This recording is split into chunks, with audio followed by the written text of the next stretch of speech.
Hello दोस्तों, आपका स्वागत है मेरे इस यूट्यूब चैनल में। आज मैं फिर लौटा हूँ दूसरे दिन।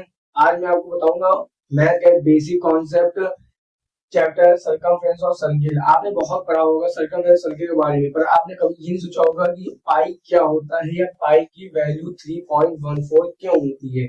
आज मैं आपको बताऊंगा पाई की वैल्यू 3.14 क्यों होती है, और मैं अपना फॉर्मूला ही बताऊंगा आपको जिसको यूज करके हम लोग बिना पाई की वैल्यू के हम लोग उसका सॉल्व कर सकते हैं। और आज मैं यही बताऊंगा आपको कि जो सर्कमफ्रेंस सर्किल का एरिया है वो रियलिटी में गलत है।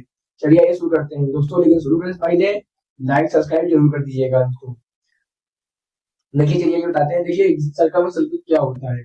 आप सभी जानते हैं कि चाहे ट्रायंगल हो, चाहे वो कोई भी स्क्वायर हो, चाहे वो डायगोनल हो, चाहे वो क्वाड्रिलेटरल हो, चाहे वो पैरेललोग्राम हो, चाहे वो रोम्बस हो, सबका एरिया निकालना बहुत ही आसान है क्योंकि वो 3D होते हैं, 2D होते हैं, तो उन सबका एरिया निकालना बहुत आसान है। लेकिन सर्कमफ्रेंस और सर्किल, जो सर्कल होता है ये उसका एरिया आप लोग सोचा कैसे निकालेंगे, क्योंकि ना इसमें कोई हाइट होती है, ना बेस होती है, ना ही कोई साइड होती है। इसमें एक सर्कल होता है, एक स्क्वायर शेप का। चलिए ये सर कैसे निकालते हैं। देखिए सर्कमफ्रेंस और सर्किल तो जो पाई की वैल्यू है वो आर्किमिडीज ने बताई थी कि पाई की वैल्यू जो होती है वो 3.14 होती है। तो अगर पूछे the area of circumference circle, क्या फॉर्मूला होता है सर्कमफ्रेंस और सर्किल का एरिया का, तो आप कहिएगा 2 पाई आर। 2 पाई आर जो होता है वो फॉर्मूला होता है सर्कमफ्रेंस और सर्किल का।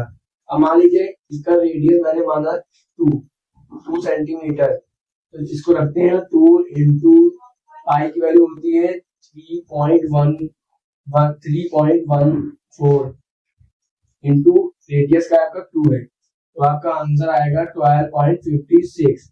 बट सुनिए यार जना की पाई की वैल्यू 3.14 क्यों होती है। आज मैं इसको गलत यूज कर दूंगा कि पाई की वैल्यू 3.14 नहीं होनी चाहिए, और ये फॉर्मूला है वो क्या है, वो ये गलत फॉर्मूला है। तो देखिए ये मेरा फॉर्मूला है 6r प्लस 4r 7 अपॉन में 100 ब्रैकेट क्लोज। ये मेरा फॉर्मूला है। चलिए इसको रखते हैं 6r क्या था 2 radius 2 bracket close plus 4 into 2 into 7 upon में 100।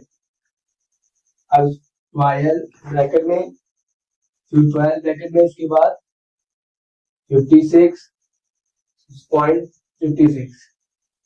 अब जब 12 को 0.56 से प्लस करेंगे तो आपका आंसर क्या आएगा 12.56। आपका आंसर क्या है 12.56। देखिए जो आंसर यहाँ था वो यहाँ आ गया कि नहीं।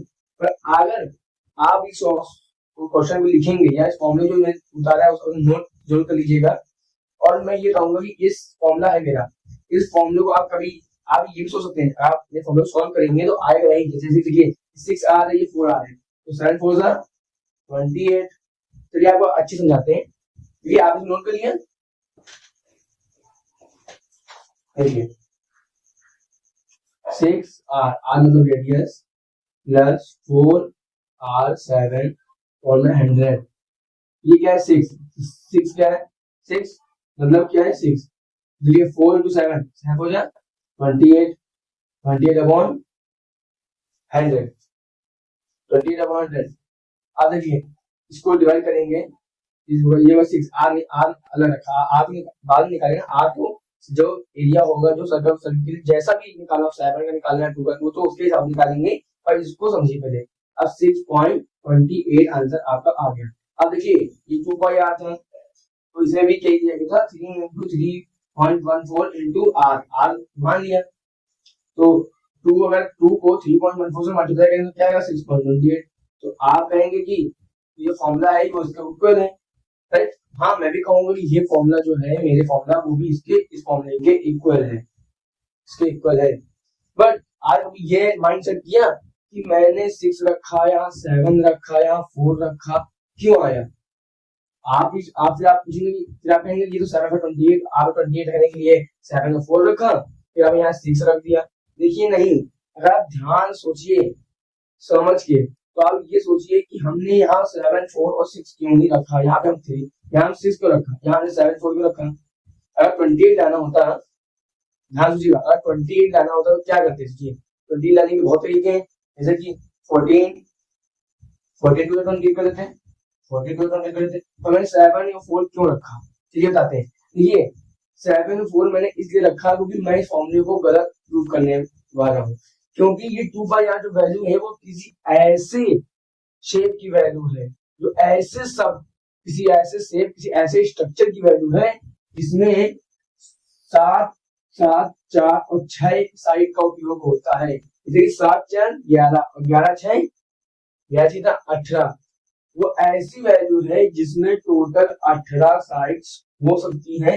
वो 18 में वो कोई भी हो सकता है, चाहे वो हाइट कुछ हो सकती है, कुछ बेस की हो, कुछ आपके लंबाई चौड़ाई की हो सकती है। दोस्तों जैसे कि मान लीजिए 1 2 3 4 5 6 7 8 9 10 11 12 13 14 15 16 17 18, तो ऐसी कुछ ऐसी 18 साइड्स हो सकती हैं जिनका हम लोग उपयोग करके ये फॉर्मूला निकाल सकते हैं। दोस्तों आई होप मैं समझ में आ गया हूँ कि ये फॉर्मूला क्यों सही है और ये फॉर्मूला क्यों गलत है। तो दोस्तों मैंने आज आपको पूरा बता दिया है दोस्तों, लेकिन इस वीडियो को जरूर शेयर करिए और आपको कमेंट जो है, आपको डाउट मुझसे कमेंट जरूर पूछिए। अगर आपको कोई और भी डाउट है कमेंट में नहीं पूछना है तो आप मुझे प्रोफेशनल टेलीग्राम आईडी पे जाके मुझसे पूछ सकते हैं। चलिए दोस्तों थैंक यू, और अगर आपको कोई भी लगे कि मैंने कुछ गलत किया है तो कमेंट जरूर करिएगा। आपको क्या पढ़ना है आगे कल का वो भी जरूर कमेंट करिए। Thank you.